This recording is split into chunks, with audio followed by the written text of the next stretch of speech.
Hey everyone, I'm Scott Stokely and I am with Simon Lizotte in Casa Simon, and we're about to shoot a game of pool while we talk about what the heck is going on with you right now. A lot of things. But first, Yep. because if I don't do this, you'll call me a rookie. My next 6-month online Become a Complete Disc Golfer class is about to start taking signups. By the time you see this, you may be able to go to scottstokely.net and sign up. If not, go there, get on the mailing list. You'll get an email the minute it launches. Everything I do teaching fills. So if you get on the mailing list, you'll be notified right away. Nobody on the mailing list won't get in, but definitely get signed up for this class that's starting soon. Please. Please, do it for Simon. Nice. Well, I want to know what the heck's been happening with you this year. I would like to know too. Wait. I was hoping you could explain. I came all the way here and you don't have an answer? I mean, I've changed a couple of things. A lot of things have changed in my life, which maybe like motivate me in a different way, perhaps. But I have to say, I don't feel much different out there. I guess maybe just a bit of matured golf. That could be it. I'm almost 30. I'm turning 30 in like 8 weeks. Oh, yeah, so you have 8 weeks left before you have to leave the Pro Tour, because you can't play the Pro Tour after 30. But you can come back when you're 52. Nice. But we're going to play, you're going to shoot a game of pool and chat about, well, maybe we can figure it out. So, Yeah. You want to break? Oh, I love breaking. All right. So while Simon is breaking, Oh, I gave you a shot. You did. Or the Gave you a four. Nope.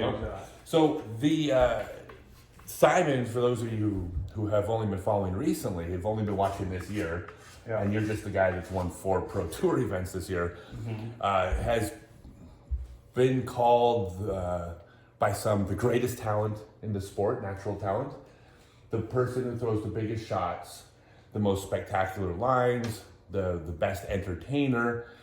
And the only rub on you has never been anything negative about you. It has been people who say he would rather show off than win tournaments, or he'd rather go for the big shot instead of playing golf. True.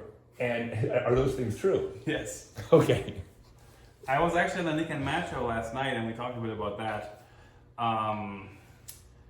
And for some odd reason, I don't know where it came from, but I am super competitive in pool, in darts, in card games, board games, whatever we would challenge each other at, I would want to beat you so badly. But for some reason, disc golf, I've been doing it literally since I can walk, and disc golf has always been for me like a family and friends vacation hobby. And the reason I'm so good at it, obviously, is because I started before I can remember. And it was my favorite thing to do always. So I never practiced. I always just did my hobby for fun, because I never cared about getting better. I never cared about winning. All I wanted to do is throw frisbees and play with my friends and family. And once that changed, like in 2013, 2014, when it became my job, that mentality is still somewhere in there that's stuck, where I'm like, man, I'm really not that competitive in disc golf for some odd reason. I never was, and I don't think I ever will be. Yeah, that's actually interesting, because I've been playing since I first when I was 7, and I played for the same exact reasons you did for many years. But as I got a little worn out from playing disc golf, but it became my job, I need to train, I need to get reps in. Like if I'm in a town and someone says, oh, you gotta check out this course, never ever would I go to another course, because that's 3 hours I could be at the tournament course preparing. It always was the exact opposite for me. And that's interesting that you think that just never left. One of the reasons for that is because my whole theory on disc golf is that once you have the basics down, which I've had down since I'm 12, golf is a mental game. It's all about confidence, and it's all about just being in the moment and being ready. And so many players and people do that in a different way. And for me, getting in this zone or feeling confident and prepared was never playing the course of the tournament 30 times before the tournament, or practice putting the entire night before. Those things never made me feel happy or confident or ready to play. What made me feel ready was having a good time with my friends, playing the course once, knowing my shots, and just not overthinking anything. That's really always been my thing. Over preparing usually made me feel like, oh my God, this is my job. I'm putting so much pressure on myself. If I prepare so much, I feel like now I have to do well. And that in my mind made me do worse. So you just got to figure out what makes you confident, what makes you find that zone, and what makes you happy, because that's literally the only thing that matters. Yeah, by the way, the reason he's not shooting is because he hasn't figured out how to get to the one ball. He's pitched behind the Yeah, tree. this is tough. Actually, this is makeable. Little masse, and then wall first, and then one in the corner. Could work. All right. Oh, here you go. That's a shot. Layup. Yeah, that's a layup. But no, and this is why I say there's no such thing as a bad teacher. I really don't think so, because everybody's got a different approach that works for them, or how they learn, or how they're going to excel. By the way, I haven't shot pool in like 20 years. This is your first shot in a while? Yeah, 20 years. I like your form. See, oh, what'd I tell you? didn't have a line though. No, but Good lead. it's going to take me. If you don't mind, if I hang out for the next 4 to 6 weeks, I think I'll have it down by then. Yeah, you'll figure it out. Oh no. Or just So, do you think? I mean, this is probably the question everyone's going to ask. yeah. Having a kid, did that change your mindset, or your like? I mean, because it could be a coincidence, but It could be, but the evidence seems to be that it changed something. you have as many big wins before having a kid as after, but your kid's only this big. That's how recent it was. I know, he's almost 8 months now. It was 8 months. Yeah, you've had as many big wins in 8 months as you have the previous 29 years. Mm-hmm. So have you thought about that, or? Of course. I honestly, when I'm on the course competing, playing tournaments, I don't really think about, oh my God, I have a kid. I'm like providing for my family. My wife quit her job. I'm like the full-time worker in this house. I don't really think about that, because that would probably just add more pressure.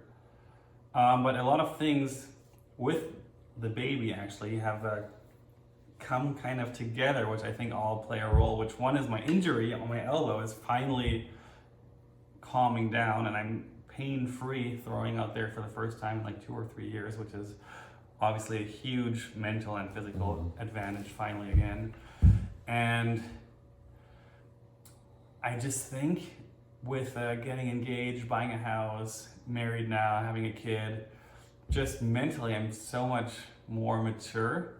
I still feel like I'm 16, obviously I'm not, but I think my disc golf game in the past has just been all about showing off and just having fun. And like I said, I still would say now I still don't really care about winning too much. Of course, playing well is awesome. I've always liked to play well, and if that means I win, that's the bonus. And I like winning. I just don't play to win. Well, actually, then let's have it a more direct question. Yes. The way you've played before has always been to throw caution to the wind. I'm going to get a birdie.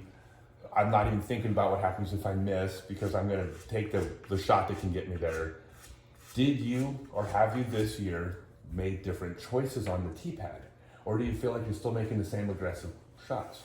I definitely make way less frequently the aggressive shot. This year? This year specifically. I've been trying in the past to go here and there, but I've been injured for the last 2 years, and before that I was a young kid just doing crazy things. I had no responsibilities only 2 years ago, and now I have all the responsibilities. Mm-hmm. So a lot has changed. But I talked about this on the Dominican Match Show yesterday too. What I've noticed in the last decade of playing disc golf in the US is when I go to some course in Texas, or wherever in the States really, in Utah, wherever I once played a course, a tournament or something, 7 years ago, 8 years ago, all the locals remember a crazy shot that I threw, a crazy line I took, and no one talks about who won that tournament 8 years ago. But all the locals still talk about that one shot that I threw over the trees, threw a crazy roller or whatever, and I hear that so many times, people talking about the crazy Simon line, the crazy Simon shot, that all the locals are still celebrating like a decade later. but no one cares about the tournament. And that kind of, for me, always felt like proving my point of the one insane cool shot can make a bigger impression on people than winning a tournament. So can relate. Yeah, a little bit. There is a course out, I think it's in Iowa. Someone will post in the comments. But I went out there, I did a clinic and did doubles, and then I came back the next year, and we're walking down the fairway of this, at the time it was like a long hole, like 550-foot hole, but we were throwing speed 6. And I don't remember anything about it. But we're walking down the hole, and as we get near the basket, he shows me, he goes, look, that's the stone we had engraved and put in the ground right where your shot landed at a Thursday afternoon doubles the year before. And that feels good. Yeah. Stuff like that is what it's about for me. So this 3, unfortunately, straight in. Oh, it's Lock Town. So one of the things we were talking about is that you like not being on tour. You like actually traveling and coming home and being grounded, having a life. But you did the tour thing for a while. What is better about being home versus on the road? And the obvious answer, your wife and kid. Okay, but aside from that, the obvious, what about having a home is better than being on the road with them in an RV? Being on the road is great, even for me, for like 3 weeks.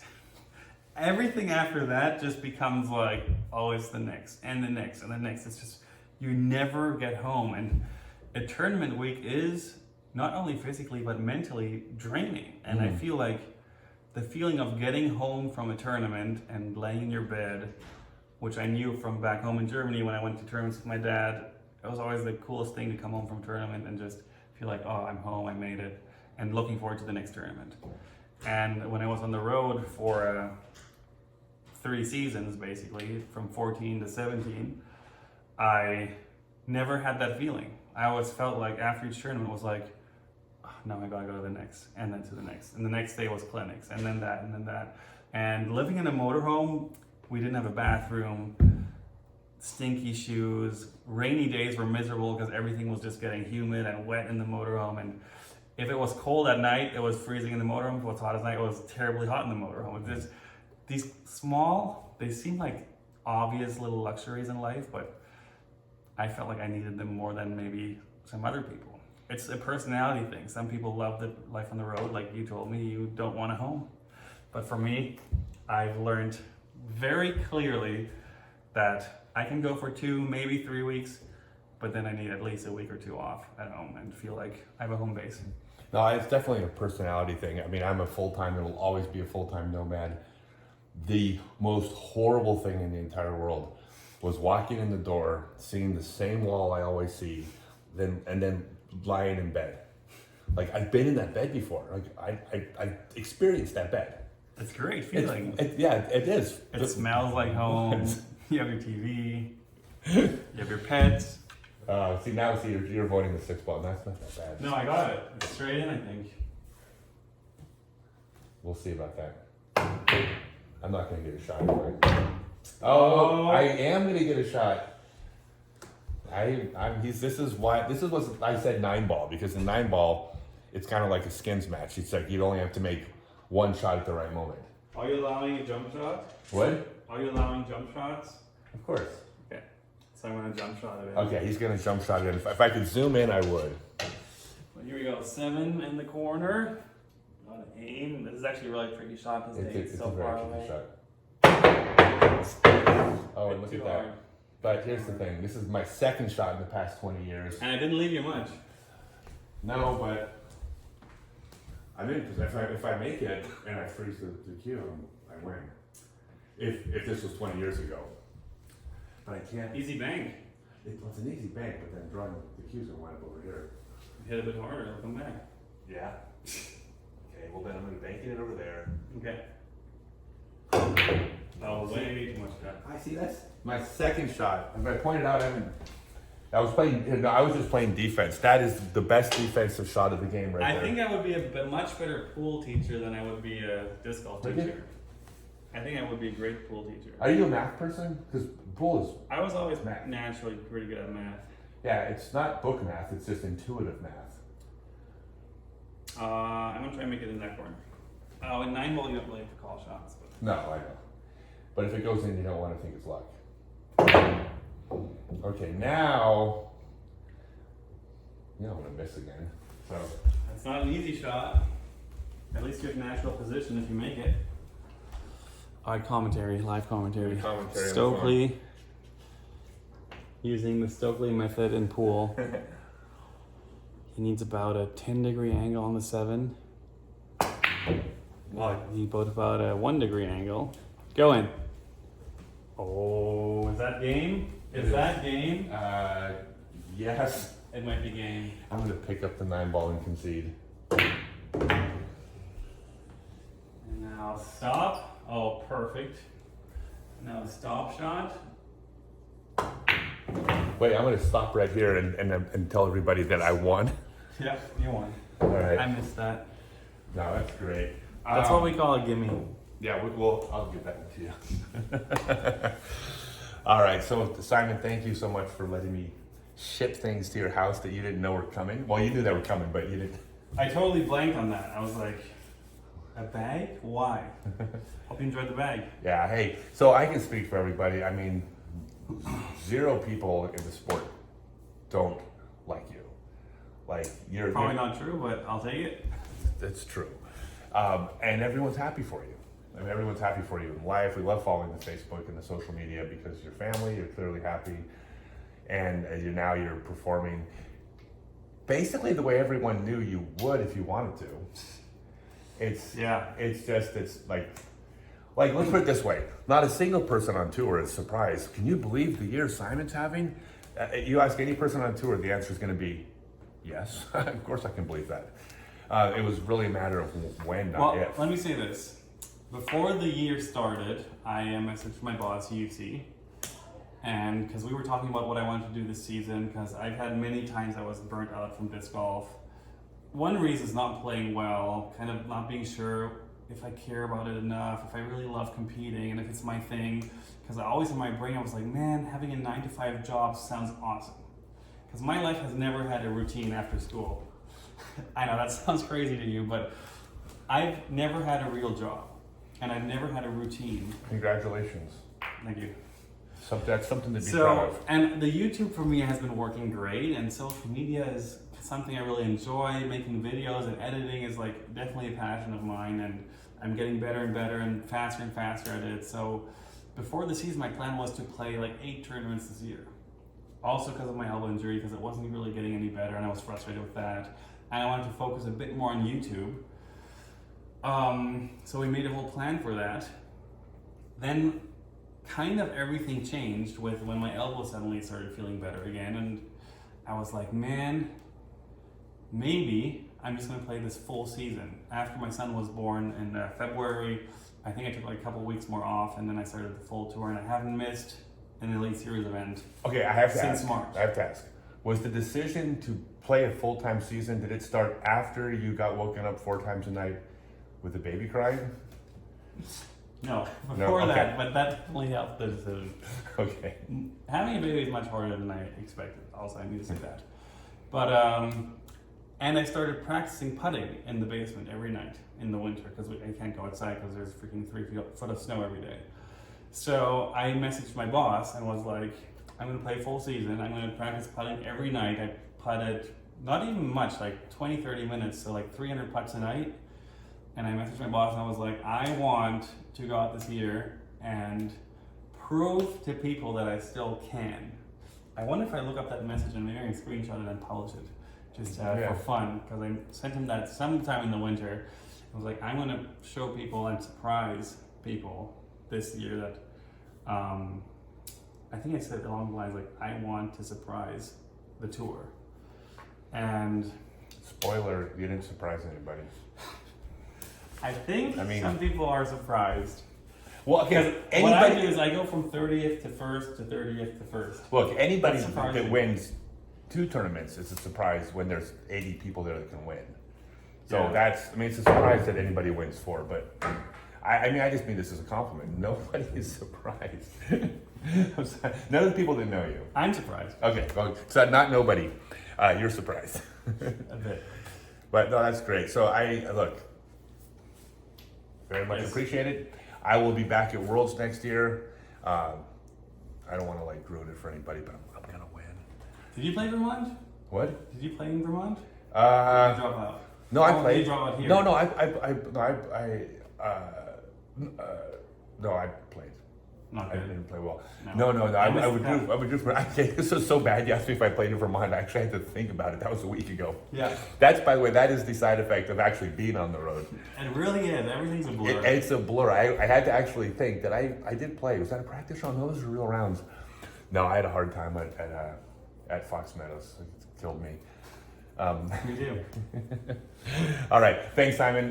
Good luck with everything. I will see you at Worlds next year. And appreciate everything, man. Congratulations on life. Good luck on your world tour. I know. I can't wait. All right. Looking forward to seeing All that right. content. Thanks, everyone. Peace.